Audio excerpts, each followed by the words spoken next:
سعودي عربستان ولې سلګونه زره پاکستانیان شړلي دي؟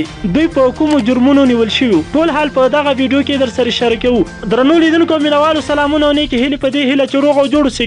د نورو تازه خبرونو او مطلبونو لپاره در سره پښتو ټاپ ټي وي یوټیوب چینل همدا اوس سبسکرایب او ورسره د ګومړي نشان ووهئ. د پاکستان حکومت وايي سعودي عربستان په تیرو 15 کلونو کې 215,000 پاکستانیان له خپلې خاورې شړلي دي. د پاکستان د بهرنیو چارو وزیر شاه محمود قریشي وايي چې دا پاکستانیان د 2015 او 2019 کلونو په منځ کې خپل هیواد ته شړل شوي دي. ښاغلي قریشي ویلي دي سعودي عرب دا پاکستانیان د استوګنې د کار د مودې ختمېدو بغیر اجازت څخه د حج کولو، د غلا کولو، د نشي توکو ساتلو او د خپل وخت نه د زیاتې مودې پاتې کېدو له سببه راوستل شوي دي. ښاغلي قریشي زیاته کړې ده دا پاکستانیان د سعودي عربستان په بیلابیلو ښارونو کې اوسېدل، په دوی کې ډېر د کار لپاره هغه هیواد ته تللي دي. تر ټولو ډېر پاکستانیان په 2015 او 2014 کال کې شړل شوي دي چې څه باندې 140,000 کېږي.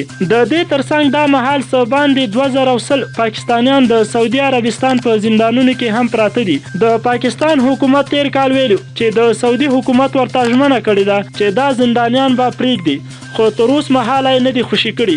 خپل نظرونه او انتقادات مو راته د ویډیو لاندې کمنټ کې ولیکئ. ویډیو در سره حتما لایک او له نورو دوستانو سره مو هم شیر کړئ. تر نورو تازه خبرونو او مطلبونو مو په لوی رب سپارم.